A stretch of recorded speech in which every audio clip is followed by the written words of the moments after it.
Shalom Bracha, Kabbalat Torah Besimcha Bepimiut. Aujourd'hui, on va parler des lois qui sont liées à Shavuot et particulièrement les lois du bassin vechalav, de la viande et du lait.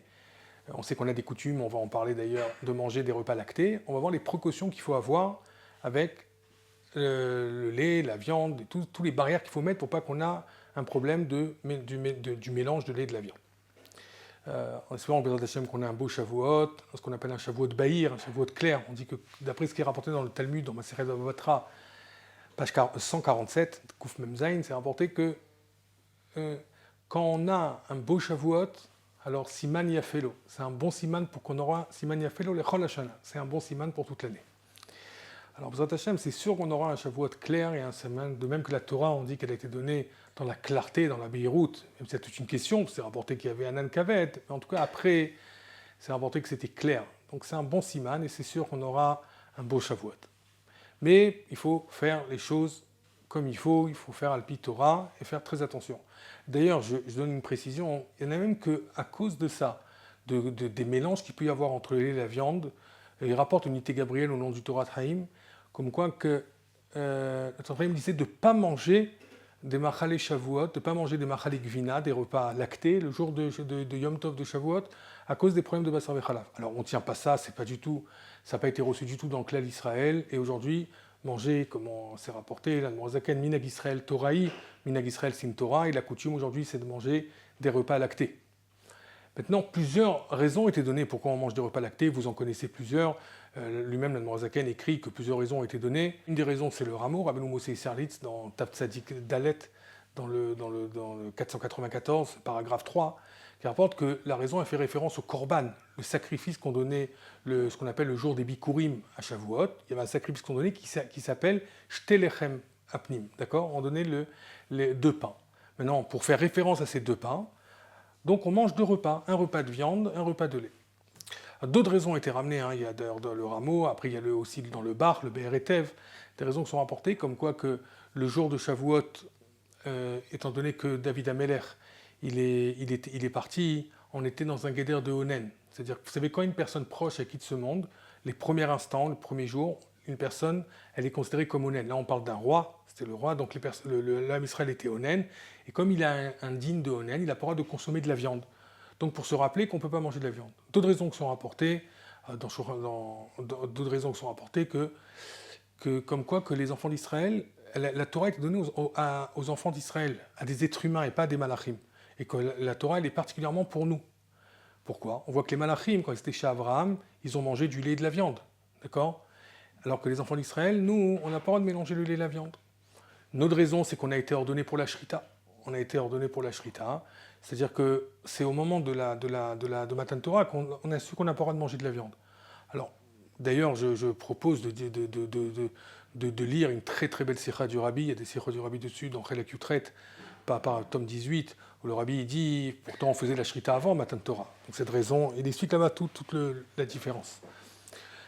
D'accord, une autre raison encore, c'est que Moshe Rabbeinu, il est sorti du Nil ce jour-là, il n'a pas voulu, quand il était bébé, il n'a pas voulu être allaité par une non-juive. Il n'a pas prendre du lait, du sralam nochi. Bon, on va arrêter là pour les raisons, il y a encore d'autres raisons qui sont rapportées, mais quoi qu'il en soit, c'est un minag qui est très important, minag Israël Toraï, d'accord, la minag Israël c'est une Torah, et donc c'est bien de le faire. Quand le faire, c'est le faire uniquement le premier jour, et pas le deuxième jour. Comme ça le Dark Etchouva il dit, comme ça ils avaient l'habitude, la Goura Botav, comme ça le Rabbi Lubavitch, on tient chez Chabad, même que le Rabbi, il y a une petite précision, le Rabbi lui-même, j'ai lu que le deuxième jour il mangeait du gâteau au fromage. Maintenant, c'est pas ce qu'on appelle une aura à l'arabim. C'est pas quelque chose qu'il a ordonné, qu'il a demandé pour qu'il y ait une aura que tout le monde doit appliquer. Et le coutume, le minag de Hanash, c'est manger uniquement le premier jour, pas le deuxième jour.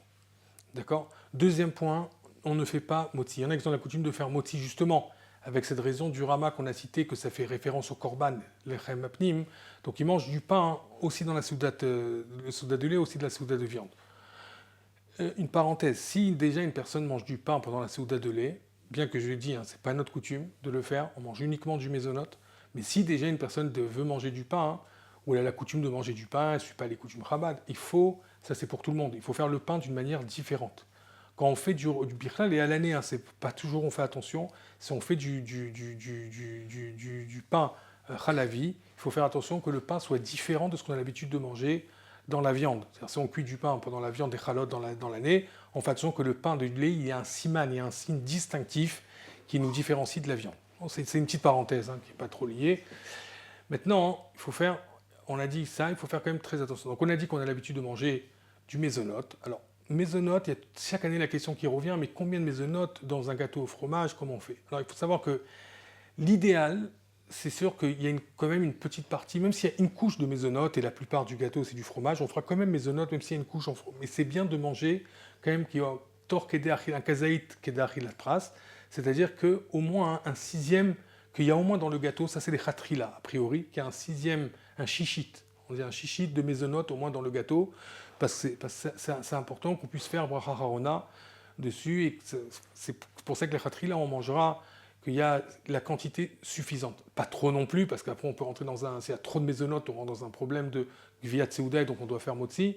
Et il faut faire attention de ne pas manger dans le même repas, comme c'est marqué le Shla, comme dans le Zohar, et le Bet Yosef lui-même le rapporte. Je crois dans Koufaïn Gimel, comme quoi que Besouda Khadata, dans un même repas, on ne mange pas le lait et la viande. Et je précise, même si on a attendu le temps qu'il faut. Si on n'a pas attendu le temps, ce n'est même pas une question, mais même si on attend le temps qu'il faut. Alors nous, on a l'habitude, après le shlai, comme le rabbi rapporte, c'est d'attendre 1 heure entre le lait et la viande. Maintenant, même si on a attendu 7 heures, on doit quand même faire attention de pas que ça ne soit pas dans la même souda. Donc on fera d'abord bracha harona. 2, on doit faire quinoa hadacha, laver la bouche, d'accord, bien se rincer. Faire attention qu'il n'y a pas de... de faire attention avec le verre de kidouche, de ne pas avoir le verre de kidouche sur la table. Si le verre, qu'on ne prend pas un verre de kidouche, on va se servir pour le lait, même si on l'a nettoyé. Comme ça rentrait dans Siman peut-être qu'on a peur après qu'il y a des shayar gvina, qu'il y a des morceaux de fromage qui sont restés, et on va avoir un problème de basar bechalab. Donc il faut faire attention d'enlever d'ailleurs le verre de kidouche, faire attention de bien changer la nappe. C'est important qu'il faut changer la nappe. Alors il y en a qui s'y font, il nettoie bien la nappe et il la retourne, mais l'idéal c'est d'avoir une nappe spécifique pour le lait et une nappe pour la viande. D'accord? Ça, c'est l'idéal. Enfin, donc, on a dit de mélanger. Maintenant, encore un point, et on demande chaque année, la plaque. On peut réchauffer un repas sur la plaque de viande, mais 1, on va bien nettoyer la plaque. 2, on mettra de l'aluminium et sur une barquette d'alu ou une barquette d'alu sur la plaque. Ça, c'est permis, mais bien nettoyer d'abord la plaque et après, on pourra réchauffer. Mais il faut quand même faire attention à tous ces points qu'on a évoqués. Alors, il y a plusieurs discussions à partir de quand on parle d'une heure. On parle d'une heure entre le lait et la viande. À partir de quand on calcule? Il y en a qui tiennent ça après la Séouda, une fois qu'on a fini la Séouda, il y en a qui tiennent ça après la fin du repas, il y en a qui tiennent ça après Birkat Amazon. Alors, Bépage tout, pas tout le monde sont d'accord avec ça, je tiens à le dire, c'est une fois qu'on a fini le repas. Alors c'est vrai que c'est un peu dur avec les paroles du Shla. Il faut vous regarder le Shla, ça ne sort pas exactement comme ça. Alors il y en a qui ont essayé de répondre au Shla. Quoi qu'il en soit, Bépage tout, ça sort et beaucoup tiennent comme ça. On a fini le repas, manger le lait à midi 3, à 1h03, on pourra manger la viande. D'accord? Et encore une fois, d'autres avis qui tiennent où on attend la fin de la souda, alors j'ai fini complètement la souda, même si je n'ai pas mangé concrètement du lait, mais la fin de la souda l'été, j'attendrai la fin de la souda. Bon, voilà, il y a des avis différents là-dessus. Un autre point qu'il faut savoir sur Basar Bechalav. Donc, on a dit des repas lactés, on a dit le problème de mésonote, et il faut encore faire attention que même les enfants attendent de la viande. Et pareil, si vous avez des fois à Shabbat, il y a des enfants, des bachorim, des jeunes garçons qui vont venir plus tard, ou il y a un invité qui arrive en plein milieu, il faut faire attention de bien distinguer le lait de la viande, de ne pas laisser sur la table du lait avec de la viande. Et si on le fait, il faudra faire un équerre, il y a tout un équerre, c'est-à-dire un signe, ce qui est de la viande, ce qui est de la lait, mais on ne mettra pas le lait et la viande sur la même table. Il faut faire attention à ça et vraiment être très nizar, faire très attention de séparer complètement. Encore un autre point qu'il faut vraiment, et ça j'insiste dessus, la mitzvah de manger, le minag, la coutume de manger du lait, ne doit pas en aucun cas empiéter ou retirer la mitzvah de la viande. Il y a même un avis qui tient que manger de la viande, c'est mitzvah de Horaïta, c'est mitzvah de la viande. Même qu'aujourd'hui, on n'a pas Korban Shlamim.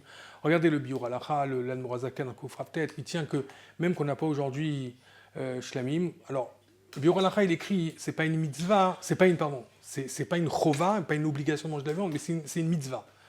Et en tout cas, c'est sûr que c'est une mitzvah des Rabbanan. Il y a une mitzvah des Rabbanan de Soudat Yom Tov, de Oneg Yom Tov et de manger le repas.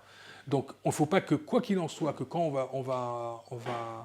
on va manger le repas de lait, ça va empiéter, qu'on ne va pas manger à cause de ça du repas de viande. Aujourd'hui, on sait que c'est beaucoup modernisé le faire de repas de lait. Aujourd'hui, c'est plus comme il y a une certaine époque, on faisait un gâteau au fromage, ça s'arrêtait là. Aujourd'hui, c'est vraiment des festins de lait avec la totale. D'accord, et des pâtes et des quiches et tout ce qu'il faut sur la table grâce à Dieu. Les enfants d'Israël, ils aiment, comme il dit, le roche dans Maseret Shabbat. Que les enfants d'Israël, ils aiment Shabbat, Oneg, ils aiment le Oneg, d'accord.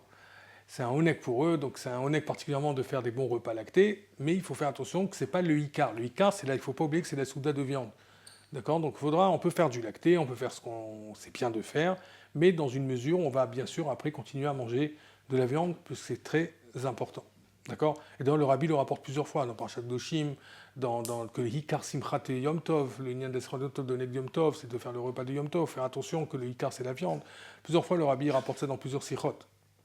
Une mitzvah midei Rabbanan va empiéter sur une coutume. Ça c'est sûr, comme j'ai dit, le Rabbi lui-même a accentué dessus. Hein. Plusieurs fois, on le voit dans Parashat Kedoshim, Tafshin Mem Aleph, le Rabbi il en parle dans les Sichot, il en parle dans le 4e jour de Sukkot, je crois en Tafshin Mem Zayin, et aussi d'autres en haut, si le Rabbi parle que le Hikar de la Simcha de Midei Rabbanan, le Hikar de la Simcha de Yom Tov, sur la viande. Donc il faut vraiment faire très attention que ça va pas, on ne va pas être au cœur une mitzvah, on ne va pas déraciner une mitzvah pour un minag. D'accord. Et ça, il faut vraiment faire attention là-dessus, de ne pas oublier c'est quoi le Icar, et ce qui n'est pas Icar, ce qui n'est pas principal. Sur ce, je vous souhaite un Chag Sameach, très bonne fête de Yom Tov, et Bezrat Hashem qu'on puisse recevoir la Torah dans la joie et la Simcha.